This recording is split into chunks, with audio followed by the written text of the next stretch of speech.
Remember that crazy apocalyptic video of that exact same part of Southern California in 2018 burning to the ground? Because that was 6 years ago. This is not like it was a distant memory from 100 years ago. We knew in 2018 that these types of... the Sepulveda passed.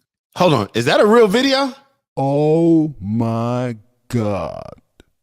I'm not very sympathetic to there were 100-mile-an-hour winds. Not because it's not true, but there's been enough modeling that we know that these kinds of outlier weather events are happening in greater and greater frequency. Remember that crazy apocalyptic video of that exact same part of Southern California in 2018 burning to the ground? Because that was 6 years ago. This is not like it was a distant memory from 100 years ago. We knew in 2018 that the Sepulveda passed. So yeah. This idea that we were just lollygagging around and got caught off guard by 100-mile-an-hour winds, to me, is completely not an acceptable answer. We knew in 2000... Hold on. Can we be very clear? Can we go back to that? So this happened. I've never seen these videos. If you're in a safe place, look at the screen. I didn't know that these videos already occurred. Like, I didn't know that this situation already occurred in 2018. Greater and greater frequency. Remember that crazy apocalyptic video of that exact same part of Southern California in 2018 burning to the ground? Because that was 6 years ago. This is not like it was a distant memory from 100 years ago. We knew in 2018 that these types of... the Sepulveda passed. Hold on. Is that a real video? That looked kind of crazy. Is that a real video? So this idea that we were just lollygagging around and got caught off guard by 100-mile-an-hour winds, to me, is completely not an acceptable answer. We knew in 2018 that these things could happen. We knew across the rest of the United States that these outlier weather events were happening in greater and greater frequency. If you weren't sure, you saw most of the insurance companies try to dump Southern California homes' fire coverage 3 months before this event happened. So all this data was in the realm of the knowable.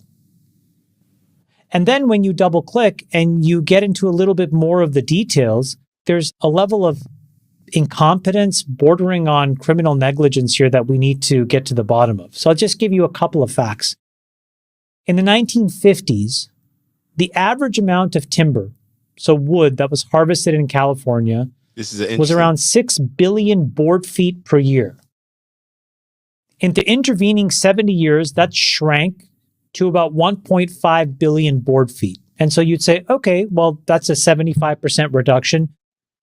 We must be making a very explicit stance on conservation. It turns out that that's not entirely true, because what it left behind was nearly 163 million dead trees.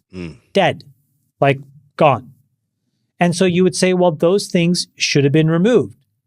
And the problem is that then there's this California Environmental Quality Act, CEQA, hopefully I'm pronouncing this right, and a whole bunch of these other regulatory policies that limited the ability of local governments and fire management to clear these dead trees and vegetation. And I think that that's a really big deal. And when you double click on that, here's where you find the real head scratcher. Okay? Multiple bills, AB 2330, AB 1951, AB 2639, all rejected by the Democrat-controlled legislature, or worse, vetoed by Governor Newsom, that would have exempted these wildfire prevention projects from CEQA and other permitting issues. Then there were other bills to try to minimize the risk of fires by burying power lines underground. SB 1003, as an example, went nowhere, didn't even get to the governor's desk. So I'm just a little bit at a loss to explain these two bodies of data. One is everybody can see that these events are happening. Southern California lived through this exact type of moment just 6 years ago. All the bills that are meant to prevent this are blocked or vetoed. This is the ultimate expression of negligence and incompetence.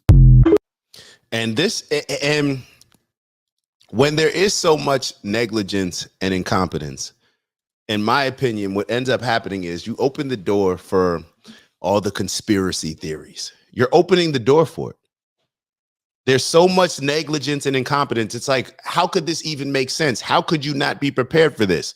It already happened. And I'll go back to some of the comments. Ursi wrote, they're too busy. Hold on. So Ursi wrote, yes, Northern California burned in 2018. Let me go back to a couple comments. Urs wrote Sodom and Gomorrah. We're going to touch on that. And we're going to go back to Bez's comment as well. Uncle Brother wrote, Democrats have spent generations creating problems so they could then turn around and point fingers at while running their political campaigns, claiming they're going to solve them. They're full of BS. I agree. It's like, I know Kamala Harris was famously saying Donald Trump would rather create problems or have problems to run on rather than solve problems. Like Kamala Harris, that has been the Democrats' entire like strategy for who knows how long. That has been your strategy, to create, using fear mongering, whatever tactics that y'all are using, create these silly problems, and then complain about the racists on the other side, blame them for whatever impact you want to say that they had on it, and the fact that they won't address it, but we just complain about it so much without actually just addressing the issue. And when I say we, I mean the Democrats. I'm speaking on their behalf. So let me go back to something. So Bez wrote something interesting. Blame God. So I can't even front, Bez. This is something that, and I know we were talking a little bit in the group chat about some of this stuff. But yo, is this, and I think we even talked about it on the show, or maybe I was having some conversations off the show. But when you think about it, what's the story with, hey Mai, what was the story with the fire and the brimstone? Like God first. Okay. So if you know the story about the flood with Noah's Ark and all that, okay, cool. What if this is the next occurrence? What if we've become so animalistic in our ways? We become so disgusting and evil in our spirits. We don't get along. We hate each other. We're all connected to nature, right? So we're all connected to different things that may occur. Everything is connected, everything across the board. Either we created it or either it was already here. We're connected to it. We are nature, right? Okay. So when we think about a lot of these occurrences, when we think about the Great Flood, didn't God do the Great Flood? From my understanding, I'm not the biblical scholar, but I believe the story of Noah, God decided to flood the planet because he was angry and upset about us being evil. And if you want to get into the story even more, yeah. Can we just leave it on the surface as far as that understanding? So therefore, we're not arguing particulars. But is this everybody's understanding of what happened? Sodom and Gomorrah. So Sodom and Gomorrah I told y'all I'm not. So Maya was telling me a little bit yesterday, because when I sat down and I was sitting here, I was prepping for the show, and I'm like, yo, why is this like this? Just seems like so Maya was telling me this. So I'm telling you, I just didn't know. So when I was looking at it, I'm like, yo, maybe this is just God coming back. I said, isn't this in the Bible that the next time God comes back is going to be with fire and brimstone or something? Like, I didn't know the exact story. And shout out to Ant in the building.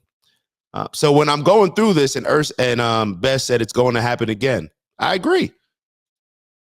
But when we look back at it, for me, I'm looking like, okay, maybe we're attaching, we attach God to the floods, or are we attaching God to this?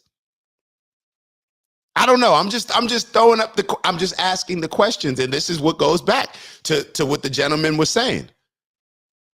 When you have things that just aren't making sense, then people are going to ask certain questions. So Maya said Revelation. So that is Sodom and Gomorrah. Bess said, Ursi said Sodom and Gomorrah. So Sodom and Gomorrah is the story that I'm referencing. That's the story around that. So why? So it's like, maybe we need to check ourselves. Maybe we need to check how we're moving, how we're living. Maybe these natural disasters are occurring as things get crazier and crazier in our worlds. Because when you look around at society, when you look around across the world, as we become more, as we develop more hatred for each other, as we become pushing these crazy agendas, these crazy things, we got to admit it's been around the same time that a lot of the nature has behaved in a way where we were surprised, where all these occurrences are happening more often than they used to happen. I don't know. I'm just asking the questions. Let's not get into it too much. Let's not get into it too much. So Honest wrote, let me make sure that I got everybody's so Urs wrote, Topanga Canyon was on fire last year too. It's a yearly occurrence when drought is a red flag. Why would the Democrats, this is my question, why would they even give Donald Trump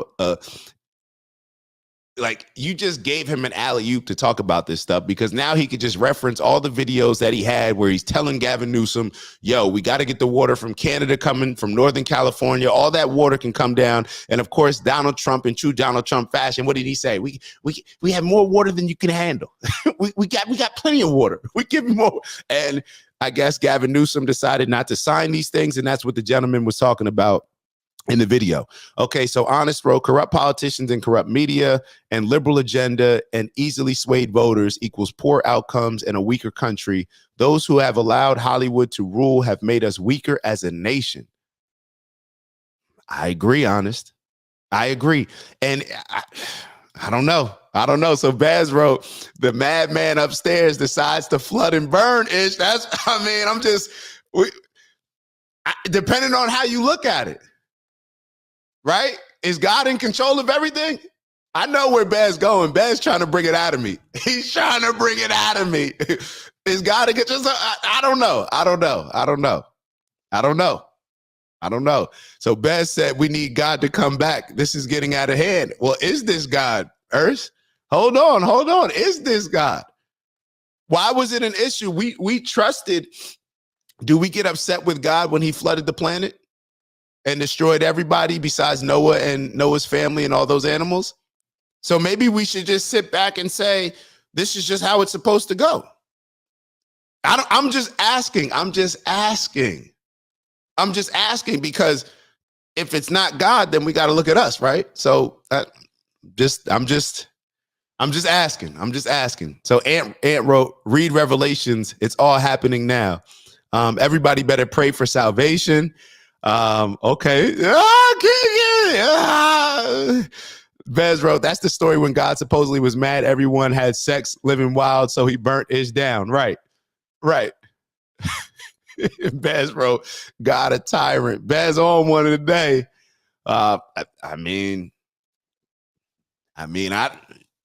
It's what they wrote about him, you know. Maybe it was some people doing it, but they just blame God. Who knows? Ant wrote, bro, everything that's happening right now is humans are trying to play God on so many levels. I could see that. I could definitely see that. So Maya wrote, Sodom and Gomorrah is the reference you mentioned, Dak, but the book of Revelations is different. Okay, so now that's why I was like, I told y'all, I just remembered, literally, I was sitting on the couch yesterday. We were watching, I don't even know what we were watching. And I just had this thought, like, yo, I thought God was supposed to pull up next time in fire and brimstone or something like that. So then that's where this came up. Isn't God always within each of us? It's man. See, we getting it out there. We're getting all these perspectives. All these perspectives are good. I don't think anybody's right or wrong. We're just giving perspectives. So yeah, keep putting these perspectives out, and do me a favor while you're at it. Make sure that you like. That's going to help boost the algorithm. Y'all already know what it is. All right. So Maya wrote, yep, Ant, so much from Revelations is happening. Should we do a homework like on Revelations? Like, should we start reading that? Maybe matter of fact, I'm jumping into Revelations today. I will have a reading for y'all on Wednesday from Revelations that we'll be able to go over. So Maya wrote, FDNY uses salt water in parts of New York City. LA needs to do the same. Interesting. interesting. I'm over here. When I first read this comment, I'm like, oh, they put salt in the water. Does that help with the fire? What you mean is that because they're right next to the ocean, they should be able to draw some water from the ocean. Like when I first heard you, when I first was reading that, I'm like, yeah, what's salt water got to do with helping out fires? Like, is it the salt component? I get it. Because they're right next to the ocean, it does seem kind of foolish or kind of like a missed opportunity to not be able to use that water in order to serve some of the water needs. So Maya wrote, no reason a beach town shouldn't have water to fight a fire. That's a fact. Especially, and let me be clear, no reason a beach town shouldn't have water to fight a fire. No reason a beach town that seems to have these issues every single year shouldn't have water to fight a fire. And they and I believe Joe Rogan was talking about this a while ago, where I think it's the middle of California used to be like a giant lake, and it was all like the water was dry. I don't know. But Joe Rogan was discussing it. I don't know. I think that may have been the interview that he was discussing with Trump, actually. Oh, dang, I'm behind. Let me catch up with these comments. Y'all, all right, keep them coming. Keep them coming. God's movement is spreading like the wildfires. God is present more and more in very public ways. His message will be heard one way or another. Uncle Brother wrote, let's not put this on God. This is man-made corruption. The Palisades fires can be compared to the Lahaina fires last year. It's all about a land grab. Okay. I'm with it. I'm with you. So Ant wrote, there was a point in Trump's and Rogan's pod that talks about the lake that was, Ant just mentioned it. That's funny. I didn't get to the comment. So that was intentionally drained in LA. Yeah, so we on the same page, bro. Mama Lay wrote, everything I've researched says these smart meters on the side of our houses are wired and caused internal, not external fires. The very few that did not have it didn't catch on fire. Interesting. Water freezes in cold temps. Man is trying to play God so much. Water freezes in cold temps. All right. Ant wrote, man is trying to play God so much that man is no longer the most intelligent being on earth. Play the second to last video I sent the IG DMs yesterday. You want me to play it right now? Ant, tell me if I need to play it right now. I'll play it right now. Salt water freezes at a different temperature. Oh, okay. I get it. They are trying to build a smart city over all the damage they have caused. Young Theo, shout out to Young Theo in the building. Happy to see you tap in. Appreciate that, bro. Make sure that you subscribe and rejoin us. Land grab for sure. Same way they did Maui. All right, so Urs, I'm sure he's got experience. And a matter of fact, Ursi and I were supposed to do a whole show on kind of unpacking his experience with Maui, because I'm pretty sure Urs is okay with me letting everybody know, but Ursi lost his home. Ursi and Lana, they lost their home in the Lahaina fires. So. And there was a lot of weird activity going on there from my understandings. It's Dak. Just want to thank you for checking out our video and visiting the OG Network. If you enjoyed the video, please make sure that you give us a like. And if you're looking to join a community of inspired individuals striving for purposeful abundance, subscribe. And if you're feeling real generous, share the video with some friends and family. All right, I'll see y'all soon.